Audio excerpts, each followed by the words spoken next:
Si alguna vez pensaste que sacrificarse por la familia es el acto más noble que existe, detente. Soy la prueba viviente de que la lealtad ciega no te lleva al cielo, sino a un infierno hecho a medida. Pasé 5 años en la cárcel por un crimen que no cometí. Todo para salvar el futuro brillante de mi hermano menor. ¿Y mi recompensa? Salir y descubrir que él había construido su paraíso personal sobre las ruinas de mi vida, con mi casa, con mi dinero y, lo peor de todo, en mi propia cama, con mi propia mujer. No fui un héroe, fui el idiota útil en la estafa más cruel que te puedas imaginar. Antes de seguir, si te gustan las historias reales que te ponen la piel de gallina, suscríbete ahora mismo a Historias Alucinantes y activa la campanita, porque lo que estás a punto de escuchar te hará cuestionar hasta en la persona en la que más confías. Tengo 32 años, hace poco más de 5. Mi vida era sencilla, pero era mía. Tenía una esposa a la que adoraba con toda mi alma, Elena, y un trabajo honesto arreglando coches. Mi hermano menor, Lucas, era el príncipe de la familia, el niño de oro, a punto de graduarse con honores de la carrera de medicina. Todos nuestros sacrificios, los míos y los de mis padres, estaban puestos en él. Esa noche, la noche que lo cambió todo, llovía a cántaros. Lucas estaba eufórico, borracho, celebrando que había aprobado sus exámenes finales. Insistió en conducir mi viejo sedán de vuelta a casa. Déjame, Mateo, por favor. Quiero sentir la carretera, me dijo con esa sonrisa encantadora que siempre usaba para conseguir lo que quería. Yo, como siempre, cedí. El golpe fue seco. No hubo un chirrido de frenos, solo un boom sordo y el sonido del parabrisas estallando en 1000 pedazos.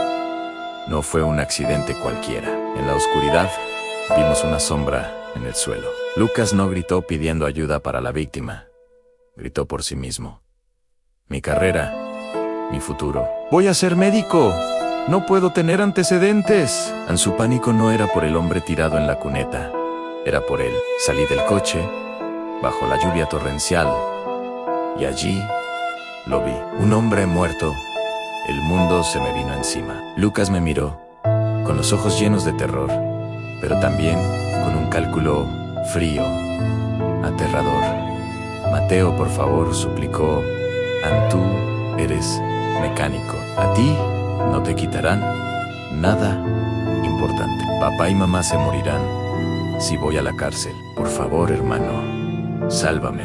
Y en ese instante, bajo la lluvia, con el olor a muerte en el aire, tomé la peor decisión de mi vida. Me senté en el asiento del conductor.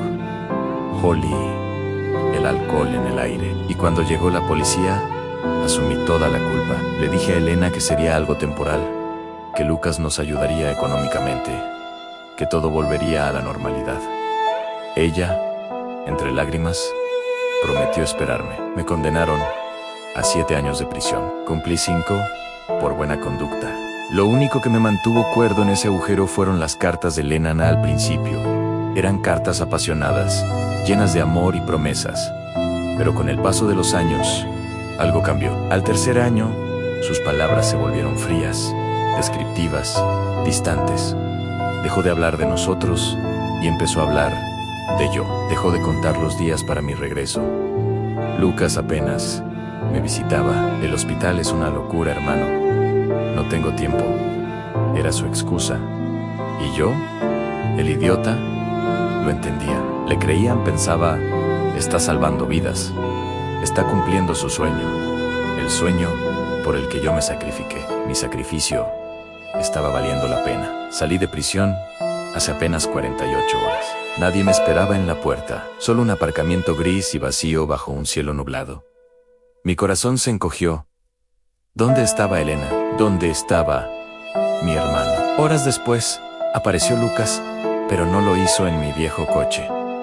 Conducía un BMW nuevo, reluciente. Se le veía rico bronceado, con un traje caro, exitoso. Todo lo que yo ya no era. ¿Dónde está Elena? Fue lo primero que pregunté al subir, mientras el olor a cuero nuevo me invadía. En casa, respondió, sin mirarme a los ojos. Estaba muy nerviosa por tu llegada. Lucas condujo en un silencio incómodo, pero no se dirigió a mi viejo veo obrero. Giró hacia las urbanizaciones de lujo, esas con muros altos y cámaras de seguridad. Tuvimos que vender tu casa por las deudas del juicio, Mateo, me explicó con una rapidez sospechosa. Elena no podía mantenerla sola. ¿Vive conmigo? La he estado cuidando como me pediste. Por un momento, sentí una punzada de gratitud ingenua. Pensé en qué buen hermano. No la dejó sola, la cuidó. Qué estúpido fue. Llegamos a una mansión blanca, de diseño, de esas que solo ves en las revistas.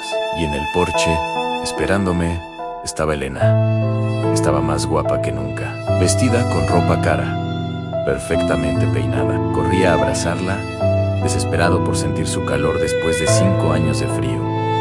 Pero sus brazos estaban rígidos. Me dio unas palmaditas torpes en la espalda, como si fuera un pariente lejano, un desconocido. Entramos al salón, que era más grande que toda mi antigua casa. Me senté en un sofá de diseño, sintiéndome completamente fuera de lugar, con mi ropa vieja de presidiario. Ellos dos se quedaron de pie, mirándome desde arriba, y entonces lo vi. Fue un detalle minúsculo, casi imperceptible. La mano de Lucas rozó la cintura de Elena. No fue un accidente. Fue un gesto instintivo, inconsciente, de posesión absoluta, y ella no se apartó. Al contrario, se inclinó sutilmente hacia él, buscando su calor, como si fuera lo más natural del mundo. El aire se escapó de mis pulmones. El mundo se detuvo por segunda vez en mi vida. La primera fue en aquella carretera. La segunda fue en ese salón.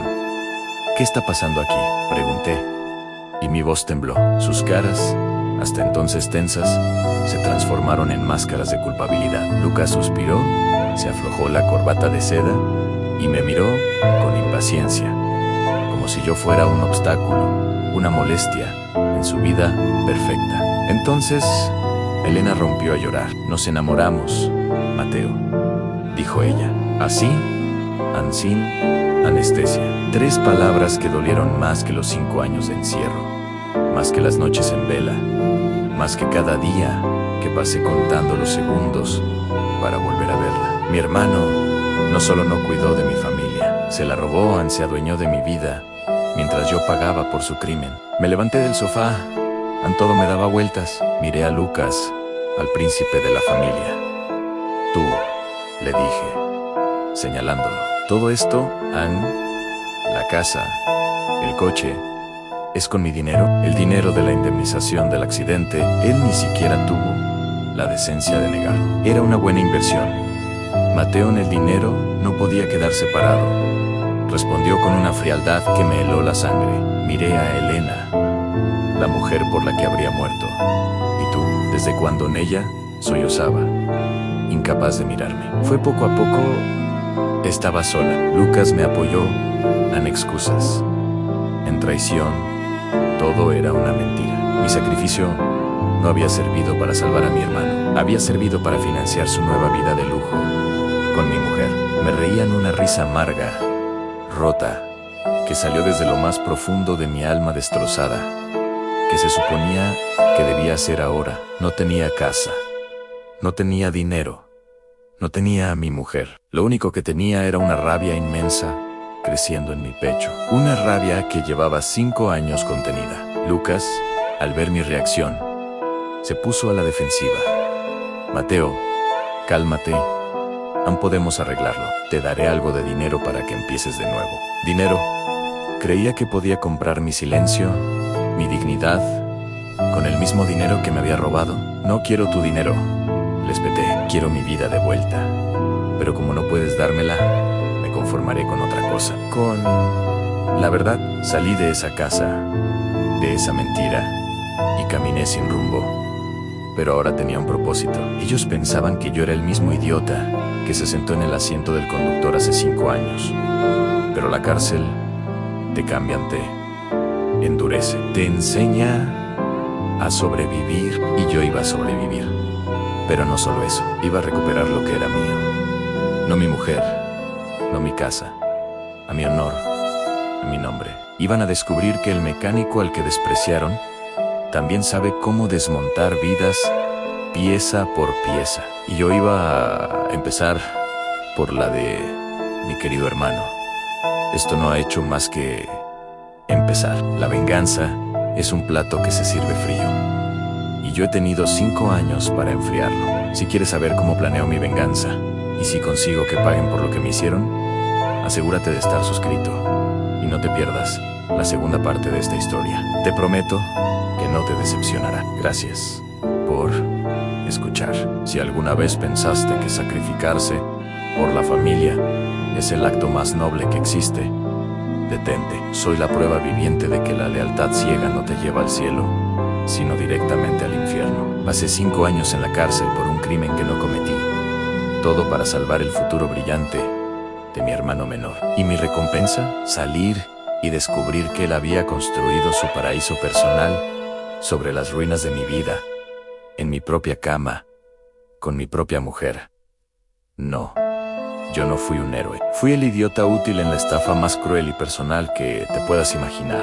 Antes de seguir, si te gustan las historias reales que te erizan la piel y te hacen cuestionar todo, suscríbete ahora mismo a Historias Alucinantes y activa la campanita para no perderte nada. Lo que vas a escuchar a continuación te hará dudar hasta de tu propia sombra y de las personas en las que más confías. Te lo aseguro. Tengo 32 años. Hace apenas 5, mi vida era simple, pero feliz. Tenía una esposa a la que adoraba, Elena, y un trabajo honesto arreglando coches en mi pequeño taller. Mi hermano menor, Lucas, era el orgullo de la familia, el príncipe, el niño de oro, a punto de graduarse con honores de la Facultad de Medicina. Era nuestro futuro brillante, la esperanza de todos. Aquella noche, el cielo se caía a pedazos. Llovía a cántaros. Lucas, eufórico y borracho, tras celebrar sus exámenes finales, insistió en conducir mi viejo sedán.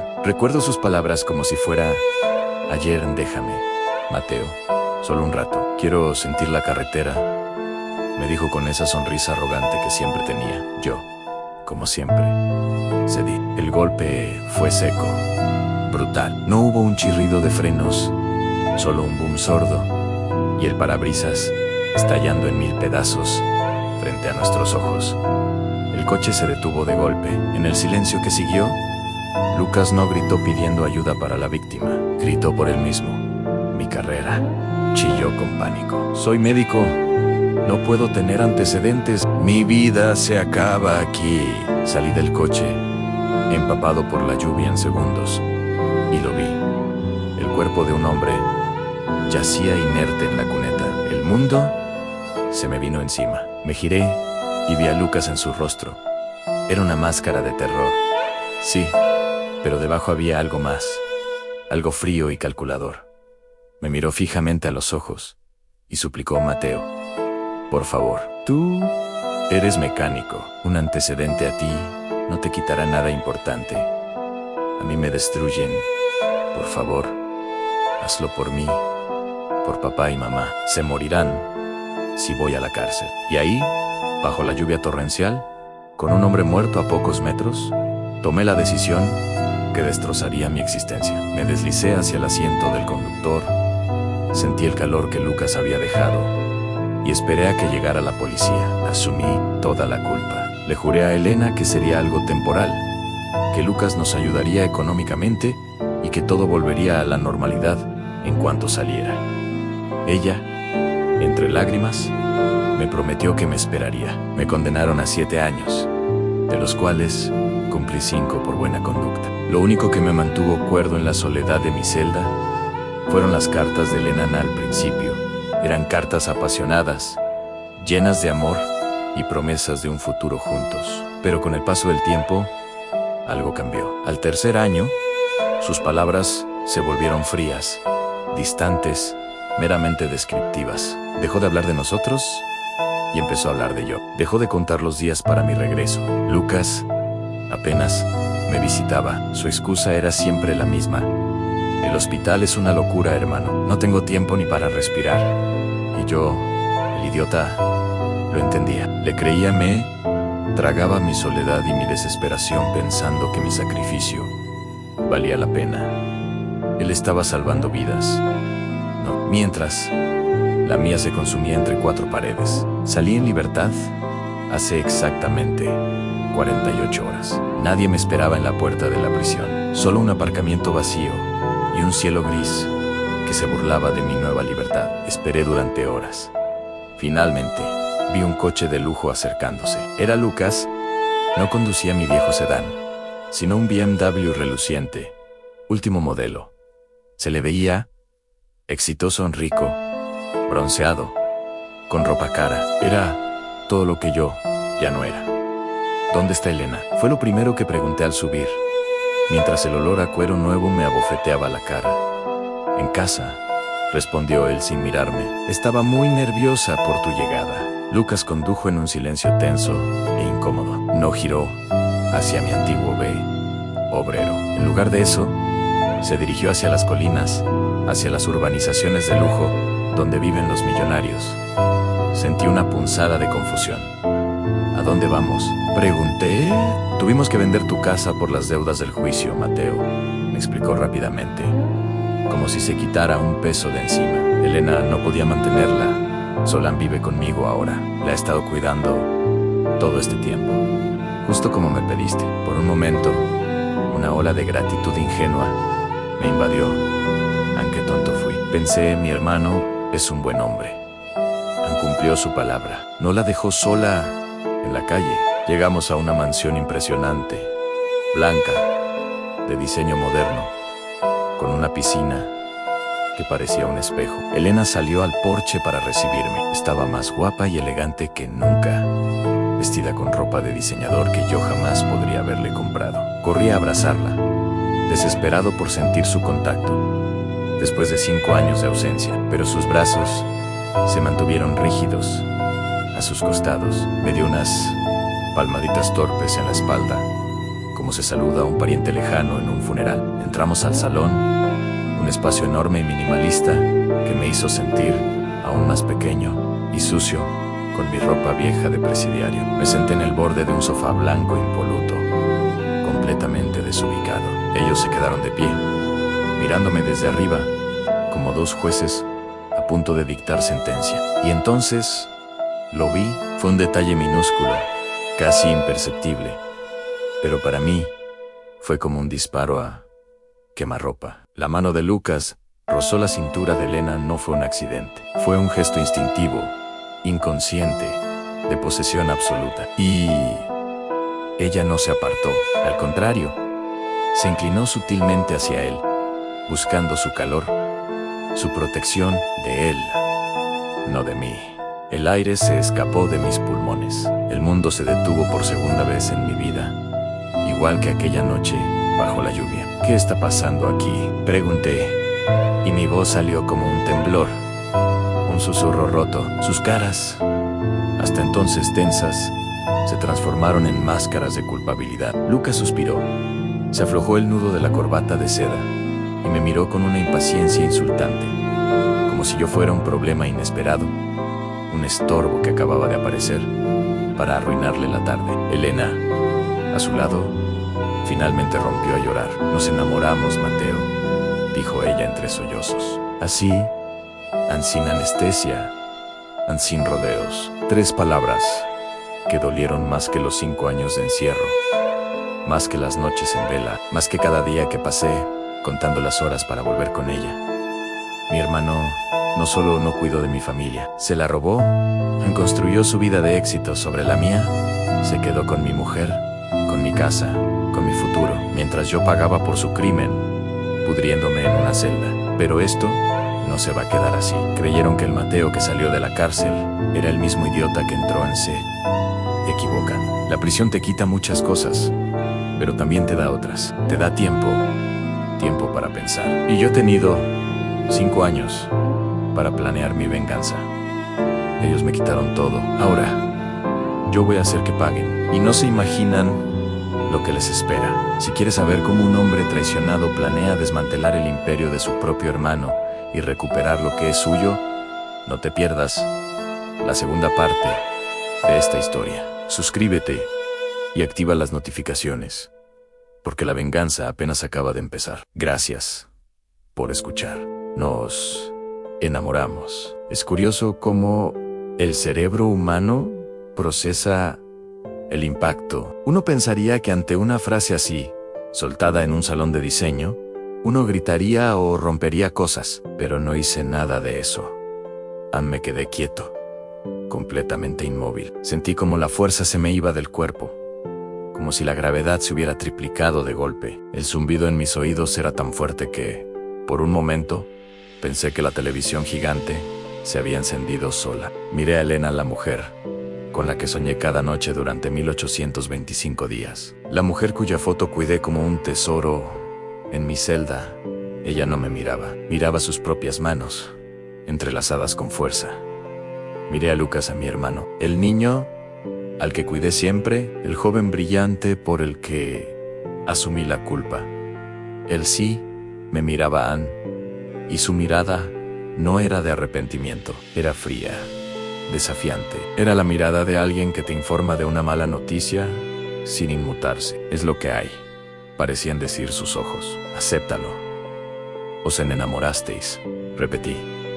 Mi voz apenas salía. Mientras yo estaba encerrado, pagando por tu error. Lucas dio un paso adelante, colocándose delante de Elena.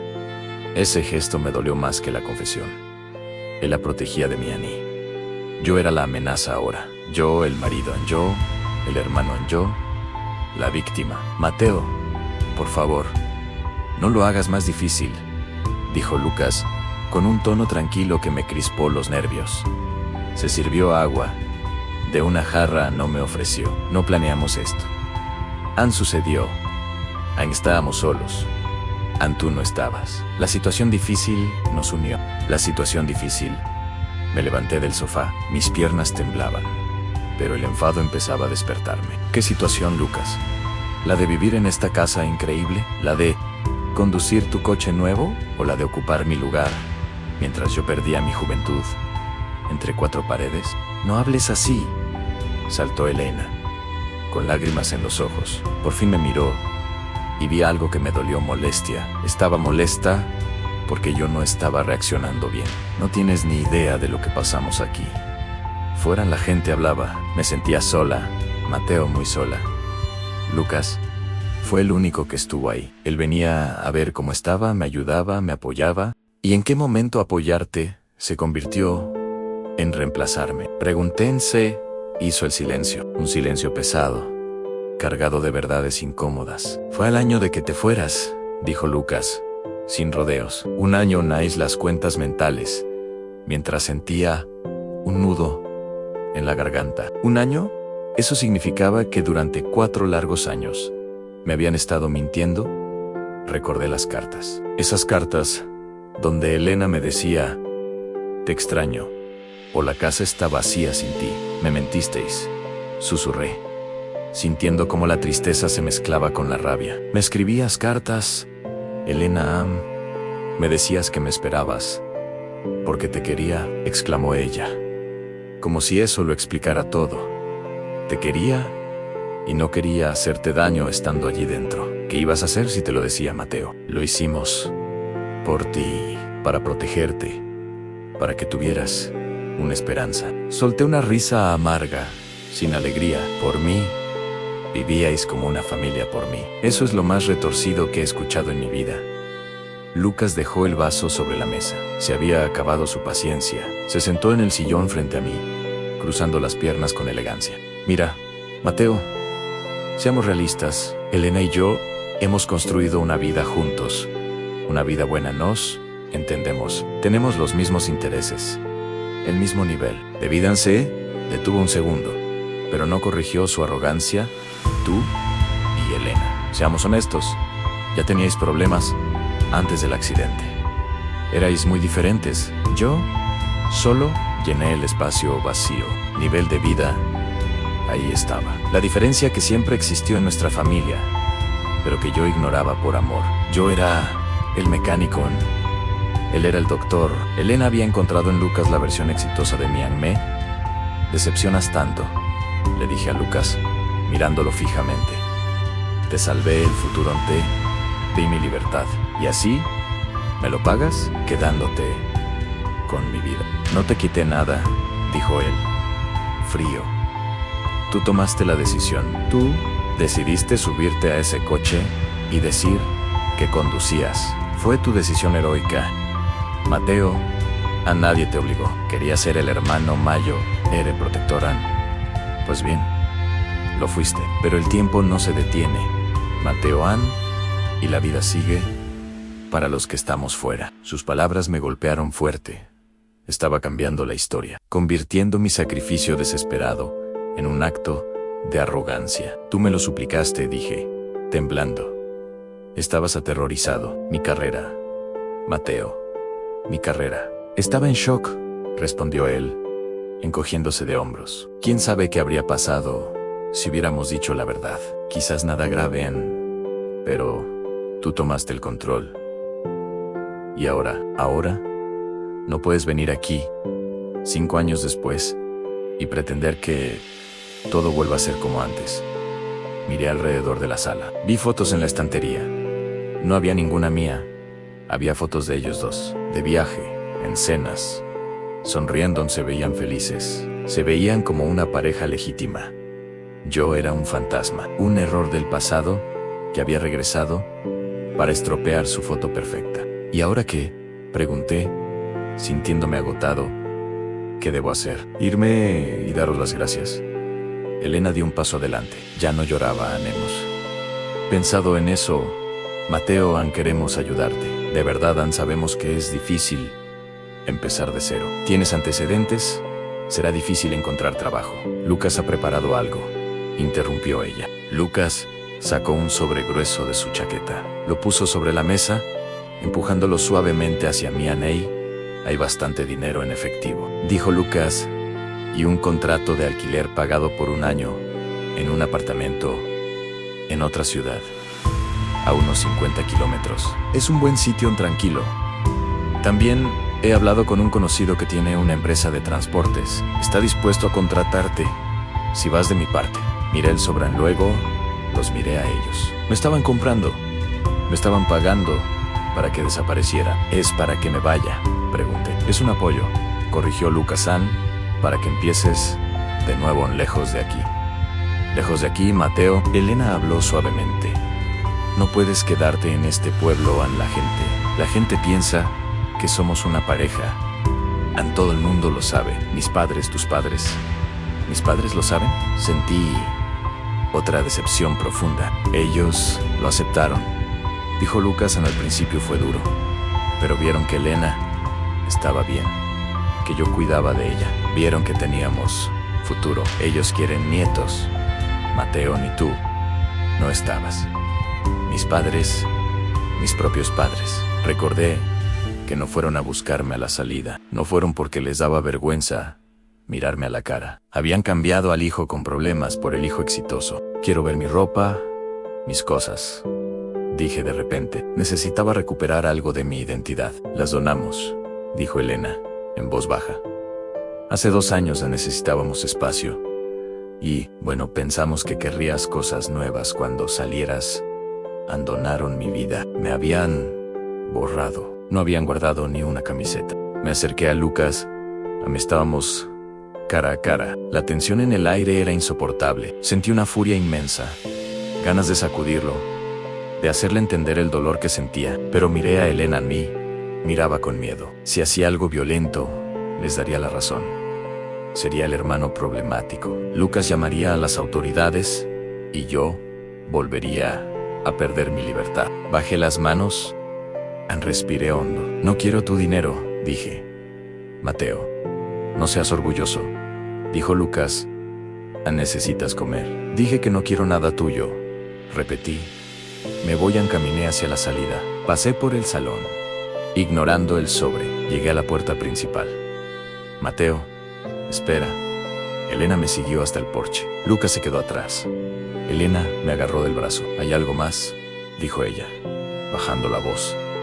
Algo que tienes que saber antes de irte. Me iré. Sus ojos estaban llenos de una culpa diferente. ¿Qué más me habéis quitado, Elena? Ella miró hacia el interior de la casa, hacia una puerta cerrada.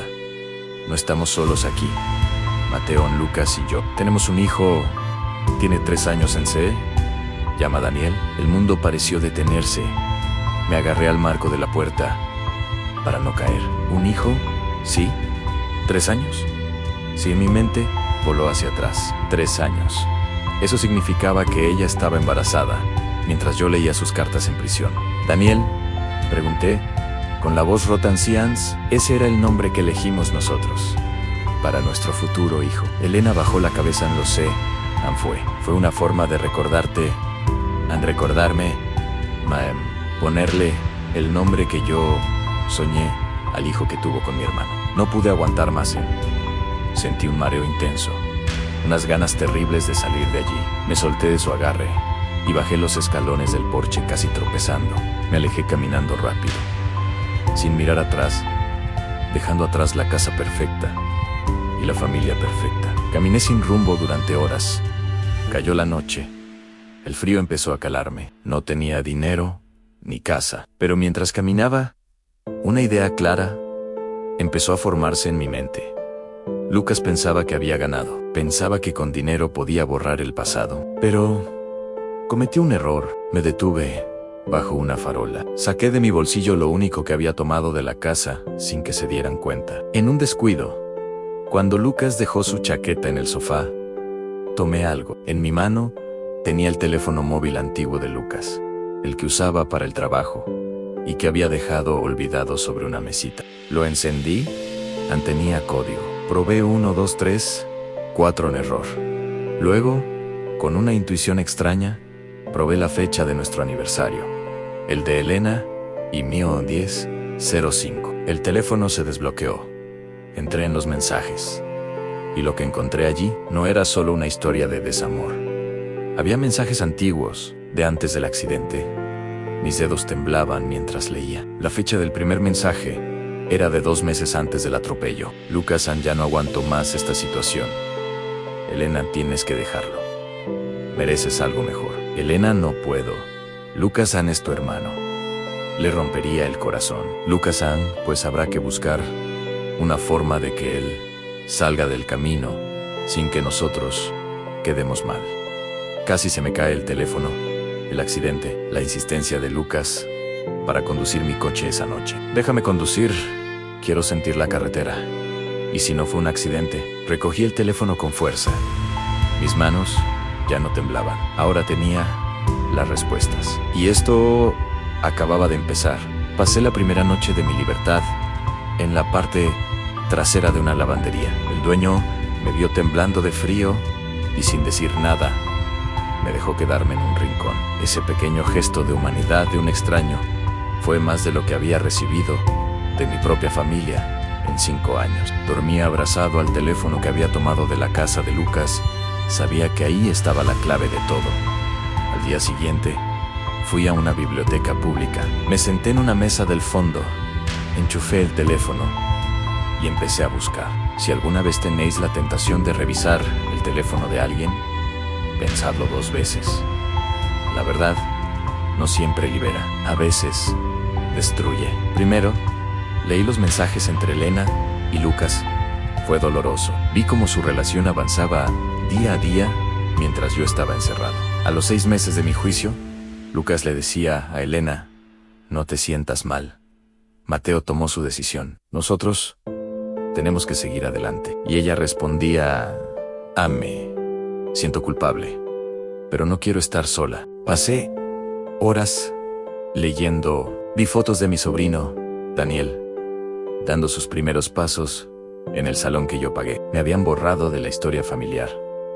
Yo era solo un mal recuerdo, pero entonces dejé a un lado el dolor y me centré en lo importante. Vi los mensajes anteriores al accidente. Busqué la fecha clave en 14 de noviembre de 2018. Como Lucas cambiaba de móvil a menudo, los mensajes de WhatsApp no estaban, pero su correo electrónico sí, sincronizado con la nube. Empecé a buscar palabras clave. Mateo, policía Nadán.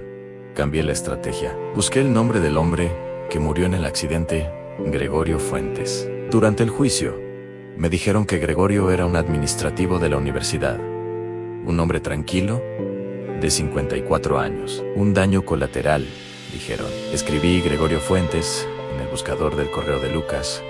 El corazón me dio un vuelco. Aparecieron 12 correos. ¿Por qué mi hermano, estudiante de medicina, tendría correos con un administrativo? Abrí el primero, de 2 días antes del accidente.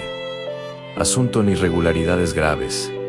En el inventario, Lucas, he revisado los registros del almacén de laboratorio. Faltan varias cajas de medicamentos controlados de alto valor. Y tú eres el responsable del turno. Necesito que vengas a mi despacho mañana para explicar esto antes de que eleve el informe al decano. Sentí un frío intenso. Lucas no solo salía de fiesta, estaba robando medicamentos del hospital. Si eso se sabía, adiós a su carrera, adiós al título y hola a la cárcel. Seguí leyendo. La conversación subía de tono. Lucas le escribía a Gregorio en Podemos. Arreglar esto. No hace falta involucrar a nadie más. Mi padre puede ayudarte. Pero Gregorio, no cedía, no intentes sobornarme.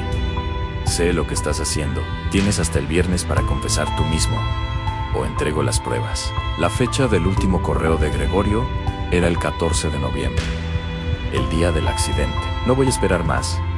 Lucas, a mañana a las 9 de la mañana tengo reunión con el rector. Me quedé mirando la pantalla. No fue un accidente. Repasé esa noche en mi cabeza. A la lluvia. Lucas insistiendo en salir a celebrar. Lucas bebiendo mucho y luego, déjame conducir tu coche. Mateo, quiero sentir la carretera. Yo le di las llaves. El camino a casa no pasaba por la zona de oficinas de la universidad. Pero Lucas se desvió. Es un atajo, me dijo. Condujo hacia la zona donde trabajaba Gregorio en acelerón. Llovía mucho. No se veía nada. De repente, vi la sombra de un hombre con paraguas en el arcén. Lucas no frenó, ni siquiera intentó esquivarlo. Y luego los gritos. ¡Mi carrera! ¡Mateo! No gritaba porque fuera un accidente, gritaba porque acababa de solucionar su problema con Gregorio. Pero necesitaba a alguien que cargara con la culpa para que la policía no investigara la conexión entre ellos. Si Lucas conducía, la policía vería sus correos con la víctima. Sería un crimen premeditado. Pero si conducía Mateo, un mecánico sin relación con la víctima, era solo un trágico accidente de tráfico. Caso cerrado. Me levanté de la silla, temblando. No solo me quitó a mi esposa, no solo me dejó en la cárcel, me convirtió en cómplice de algo terrible, sin yo saberlo. Pasé 5 años sintiéndome culpable por quitarle la vida a un inocente, cuando en realidad fui la herramienta que mi hermano usó para salvarse. Necesitaba más pruebas. Entré en la aplicación de notas del móvil. Lucas era muy organizado. Encontré una nota protegida con contraseña. Probé de nuevo la combinación del cumpleaños de nuestro sobrino 10:05. Se abrió. Era una lista de tareas fechada el día después del accidente, mientras yo estaba detenido. Título pendiente. 1. Borrar archivos del ordenador de la universidad usando la clave de Gregorio. 2. Deshacerme de los zapatos con barro. 3. Convencer a Elena de que Mateo es el héroe. 4. Hablar con papá y mamá, explicar que es un sacrificio necesario. 5. Vender lo que queda del inventario para pagar al abogado de Mateo. Al punto 5. Me heló la sangre. Pagó a mi abogado con el dinero de lo que había robado. El cinismo era total. Guardé capturas de todo y me las envié a un correo seguro. Pero sabía que esto no era suficiente para que la policía actuara de inmediato. Dirían que las notas no prueban nada, que yo estaba resentido. Necesitaba que él confesara, pero antes tenía que hacer una visita. Fui a casa de mis padres. Al verme en la puerta, mi madre se puso pálida. Mateo, pensé que te habías ido lejos. Entré sin pedir permiso. Mi padre estaba en el salón. Me miraron con una mezcla de miedo y vergüenza. Os voy a contar una historia, les dije, mostrándoles el teléfono. La historia de cómo vuestro hijo favorito hizo algo terrible y usó a vuestro otro hijo para limpiar su desastre. Les leí los correos, les leí la nota. Sus caras cambiaron. No hubo sorpresa, hubo resignación. En el fondo, lo sospechaban. Sabían que Lucas tenía problemas, sabían que algo no cuadraba esa noche. Pero eligieron callar, eligieron proteger al médico y sacrificar al mecánico. Lo hicisteis por el apellido, ¿verdad?, pregunté con tristeza. No podíais permitir que Lucas fuera a prisión, pero que fuera Mateo. A eso estaba bien. Mateo, intenta entenderlo, dijo mi padre, con voz débil. Lucas tenía tanto futuro, Anturas más fuerte. Sabíamos que podrías aguantarlo. Lucas no habría sobrevivido ahí dentro, así que me condenasteis a mí para salvarle a él. Y encima, dejasteis que se quedara con mi mujer. Elena estaba sola, dijo mi madre llorando. Fue algo natural. Fue una traición, les dije. Y vosotros lo permitisteis, porque queríais nietos y una vida tranquila. Tiré el teléfono sobre el sofá. No voy a volver a molestaros. Ya no tengo padres. Pero tened claro una cosa, la verdad va a salir a la luz. Y cuando eso pase, no podréis decir que no lo sabíais. Salí de la casa dando un portazo. Ya no buscaba justicia legal. Eso tardaría mucho. Buscaba que la verdad se supiera hoy mismo. Iba a ir a por Lucas. Esa noche, el doctor Lucas García iba a recibir una visita. Usé el teléfono para enviar un mensaje a Elena, haciéndome pasar por la guardería del niño. Una pequeña mentira para que saliera de casa. Necesitaba a Lucas solo. Iba a recrear la escena, la lluvia, la oscuridad y la verdad. Caminé hacia la urbanización de lujo, bajo la tormenta que empezaba a caer. Lucas pensaba que había ganado. Pensaba que yo era el mismo Mateo noble y tonto que se sacrificó por él, pero ese Mateo ya no existía.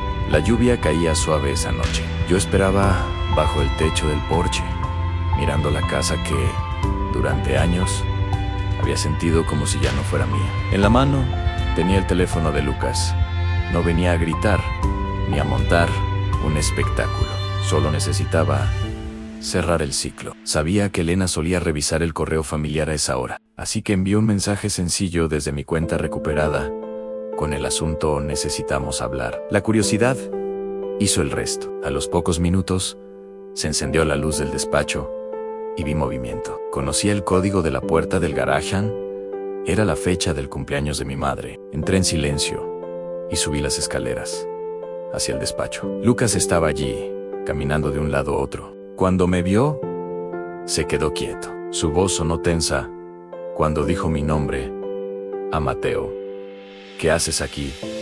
¿Tienes mi teléfono? Le dije que estuviera tranquilo, que no venía a pelear. Me senté en el sofá y dejé el móvil sobre la mesa. Solo vengo a devolverte esto, le dije. Pero antes, necesito que seas honesto por una vez. Lucas miró el teléfono y luego a Mian.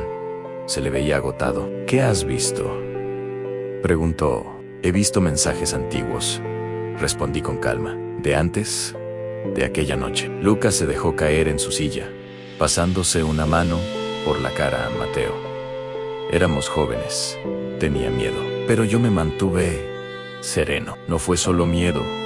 Lucas, en esos mensajes decías que estabas saturado, que estabas distraído, discutiendo con alguien, que lo de la carretera no fue mala suerte, fue una decisión equivocada. Y después, lo siguiente fue encubrirlo. Lucas tragó saliva, casi suplicando. Iba a perderlo todo: la beca, el futuro. Papá y mamá no lo habrían soportado. Tú siempre fuiste el fuerte. Pensé que tú podrías aguantar. Asentí despacio en sí. Aguanté la culpa. Pero lo que no sabía es que también iba a cargar con la traición. En ese momento, Elena apareció en la puerta. Había escuchado parte de la conversación. Su voz era un hilo. Mateo, le dije que pasara, que Lucas y yo estábamos hablando de cosas que llevamos años evitando. Ella entró, mirando el teléfono sobre la mesa. Entendió que yo ya sabía demasiado. Con lágrimas en los ojos, empezó a suplicar: Mateo, por favor, no queríamos hacerte daño. No, pregunté, sin levantar la voz. Elena, leí el mensaje que enviaste aquella noche, cuando yo estaba esperando fuera. Lucas se giró hacia ella, confundido. ¿Qué mensaje? Miré a Elena. Ella bajó la cabeza, sin fuerzas. Díselo tú, susurré, pero no pudo. Así que, lo dije yo. Le escribiste en sí, él asume la culpa. Tendremos una oportunidad. Ann, convéncelo. A Lucas se quedó helado. ¿Tú hiciste eso?, murmuró. Elena rompió a llorar. Quería estabilidad. Quería pensar que todo se arreglaría. Me convencí de que era lo mejor. Se secó las lágrimas. Y sí, también había sentimientos mezclados, pero nunca pensé que esto nos iba a perseguir tantos años. Ahí estaban la verdad. Sin gritos, sin excusas. No fui un héroe. Fui el que pagó el precio por una decisión que no era suya. Me levanté del sofá. No sentía rabia. La rabia consume. Y yo ya no quería regalarles ni un minuto más de mi vida. Bien, dije, ahora que está claro, me voy. Lucas se puso de pie. ¿A dónde vas? ¿Qué vas a hacer con lo que sabes? Me detuve en la puerta. No voy a convertir esto en una guerra.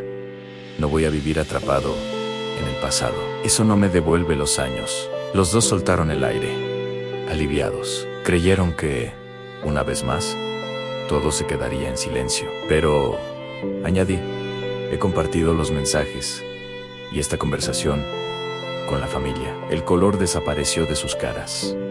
¿A nuestros padres?, balbuceó Lucas. A todos, respondí. A mis padres, a los tuyos, Elena, y a quien debía saber la verdad desde el principio. No para humillaros, para que nadie vuelva a cargar con un secreto que no le corresponde. Nos van a juzgar. Sollozó Elena. La vergüenza es dura, dije. Tranquilo, yo viví con ella años. Ahora os toca aprender a vivir con la verdad. En ese momento, vi a Daniel asomado al pasillo, con el pijama puesto. Me miró con curiosidad.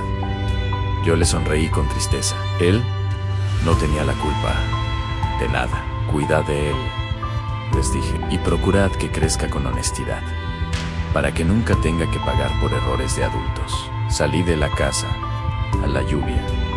Había parado. El aire estaba fresco. No tenía grandes planes ni certezas, pero por primera vez en mucho tiempo sentía algo parecido a paz. Mientras caminaba, mi teléfono vibró. Era un mensaje de mi madre. Luego, otro de mi padre. No, los abrí. No, todavía. Hoy, por primera vez, no era el hermano de, ni el marido de. Hoy, simplemente, era Mateo, y el camino que tenía delante, por fin, era mío.